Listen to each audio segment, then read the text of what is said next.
Shut up, watch this! Watch this, hey, quick honey, she's going for the car. Liberated.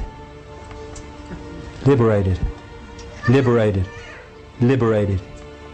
Hey, I think it's terrible that Janet Jackson, she showed her breast at the Super Bowl. I'm morally outraged. I wonder what should really morally outrage us. But we compartmentalize our minds, as so many people do, where they can't see the contradiction between worrying about someone's breast on television and some kid getting blown apart. The two sides never talk to each other, so they can't see the contradiction. Open minds, they talk to each other so they can see the contradictions. As Gandhi said, what difference does it make to the dead, the orphans and the homeless, whether the mad destruction is wrought under the name of totalitarianism or the holy name of liberty and democracy? Still the same. This depleted uranium babies in Iraq, depleted uranium all over Iraq from the weapons dropped on Iraq, and that's what it's doing to children. But you don't want to see that. Hey honey, quick, it's the Jerry Springer show and he's going to hit his girlfriend. Shut up, watch this. Go about your business, everything's fine. It's a mad world, yes it is. They want to turn us into robots, and they're doing so. And if anyone thinks that it's not possible, well, it is possible. It's been done before. They just want to do it on a mass scale. This is China today. Look at that. They are human beings. They could be free spirits. They could be all consciousness expressing itself in this reality. And look at them. Robots! And that's what they want us to be. Robots. With this acquiescence, this manipulation of the laboratory maze I was talking about, by constantly giving us reasons to be punished and to fear. And this is so appropriate. This was said by a pastor after the Second World War, talking about Nazi Germany. He said, first they came for the Jews and I did not speak out because I was not a Jew. Then they came for the communists and I did not speak out because I was not a communist. Then they came for the trade unionists and I did not speak out because I was not a trade unionist. Then they came for me, and by then there was no one left to speak out for me.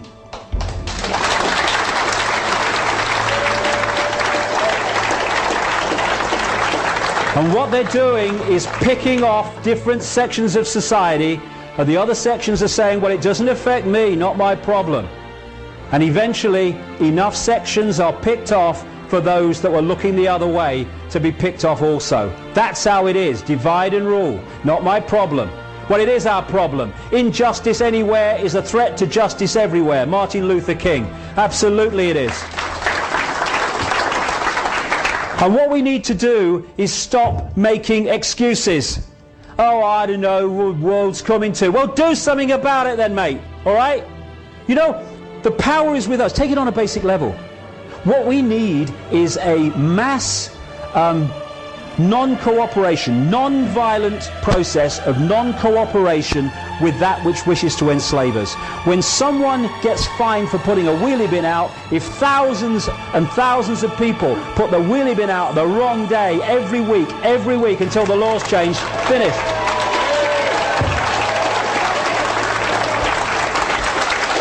Injustice anywhere is injustice everywhere, potentially, because next time it's going to be us. And it's a house of cards, this. It's held together. The power that is used to enslave us is the power we give to the enslavers every day. They don't have power. They have our power. We give it to them. It's time to take it back. And by that, it means unity. So we might have a different religion or no religion. So we might be a Jew or a Muslim or a Christian, or might be black or white or sky blue bloody pink. This is not a big brother global agenda to enslave Jewish people or to enslave Islamic people or to enslave white people middle class. It's a global agenda to enslave all of us. And if we don't unite and we go on being divided and ruled, then they will enslave all of us. If we unite, get rid of the nonsense fault lines of manufactured division, and then through unity of response and non-cooperation with our own enslavement, they will not be able to do this.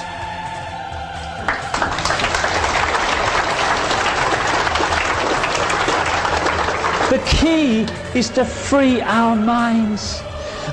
We see the world like this. We need to see the, oh God, look at it. Free our minds. Einstein said, you cannot solve problems with the same level of consciousness that created them. And that's what we do. We have a political consciousness which comes in under a Labour name or a Republican name, and then they're replaced by the same political consciousness called Conservatives or Democrats. And nothing changes because the same level of consciousness that created the problem has come in to carry on creating the problems. We've got to go to another level of consciousness beyond this nonsense, beyond this playpen. As Gandhi said, you must be the change you want to see in the world. We are the world. What else has created the world that we are looking at? We have, or we've allowed it to be created on our in our name. There is no path to peace. Peace is the path. We've got to stop fighting each other before we divided and ruled into total enslavement.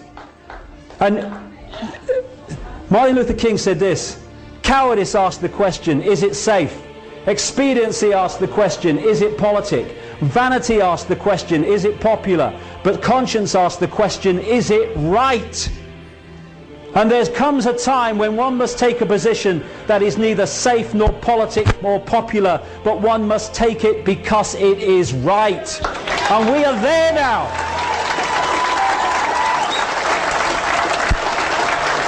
You know, when someone said to me, what would change the world quicker than anyone else? I would say this, anything else, it would change overnight if we did this, because everything would come from it. If we stopped making decisions about our actions based on what is right for us in the moment and started doing what we knew to be right by conscience and justice, this world would transform. This world has been created as we experience it by billions of people deciding every day, what do I do in the interests of me? Once we start saying, what do I do in the interests of justice, fairness and my own conscience, actions change, the world changes. And we are in control of that. And we are at a fork in the road now, because Big Brother's on a motorbike now. This is not the totalitarian tiptoe anymore, this is the totalitarian sprint. And we have one last chance to open our eyes, open our minds, and start getting involved in doing something about this. Because, you know, there's going to come a time, and it ain't too long from now, when we're going to have to look our children in the face, in the eyes,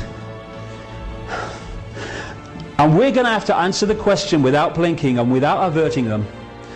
What were you doing, Daddy, Mummy, Granddad, Grandma, when the fascist state came in that now controls every facet of our lives, including our thoughts? What were you doing when it came in?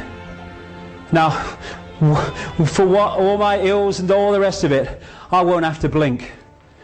How many other people will be trying to look the other way? We have a chance now, still, not to be in that position. Because I'm 56, what have I got left? 10 years, 20 years, a bit longer maybe? The young people today, the kids today, the grandkids today, they're going to have to live their entire life in what these mad men want to introduce, are in the process of doing so fast. We owe it to them, if not to ourselves, not to leave them the design that these people have been working towards for so long. We need to get involved. And if we do in a united way, the power they're using to enslave us will be gone. Thank you.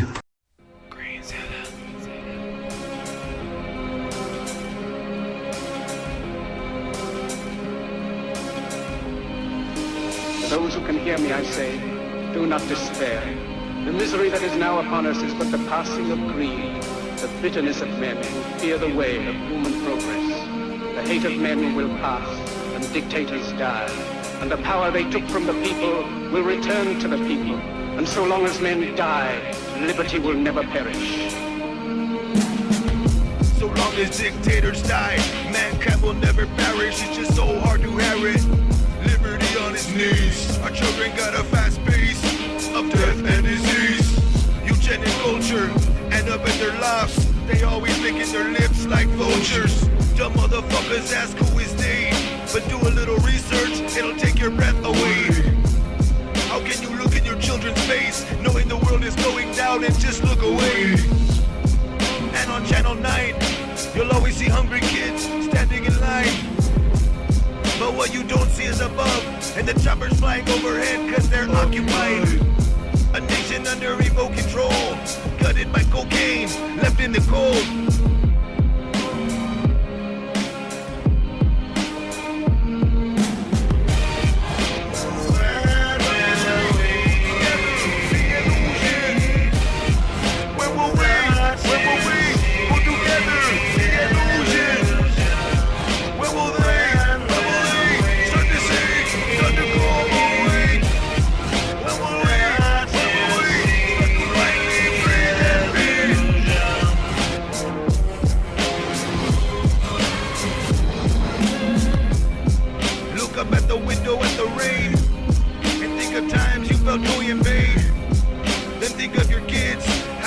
Wind up in FEMA camps if nothing changes.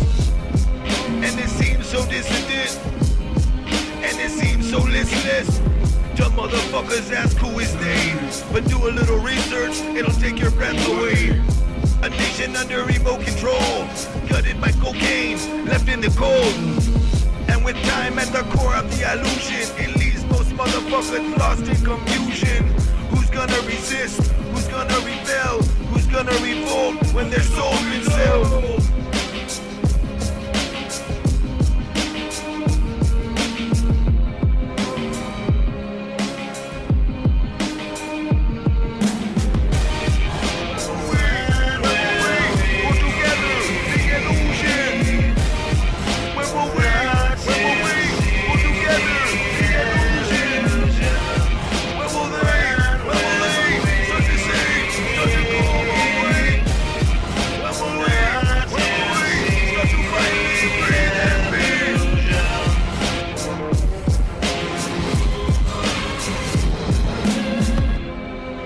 Soldiers, don't give yourselves to brutes. Men who despise you, enslave you, who regiment your lives, tell you what to do, what to think, or what to feel, who drill you, diet you, treat you like cattle, use you as cannon fodder. Don't give yourselves to these unnatural men with machine minds and machine hearts. You are not machines, you are not cattle, you are men. You have the love of humanity in your hearts. You don't hate, only the unloved hate, the unloved and the unnatural. Soldiers, don't fight for slavery, fight for liberty. In the 17th chapter of St. Luke it is written, the kingdom of God is within man, not one man nor a group of men, but in all men, in you. You, the people, have the power to create machines, the power to create happiness. You, the people, have the power to make this life free and beautiful, to make this life a wonderful adventure. Then in the name of democracy, let us use that power. Let us all unite. Let us fight for a new world, a decent world, that will give men a chance to work, that will give youth a future and old age a security. By the promise of these things, brutes have risen to power, but they lie. They do not fulfill that promise. They never will. Dictators free themselves, but they enslave the people. Now let us fight to fulfill that promise. Let us fight to free the world, to do away with national barriers, to do away with greed, with hate and intolerance. Let us fight for a world of reason, a world where science and progress will lead to all men's happiness. Soldiers, in the name of democracy,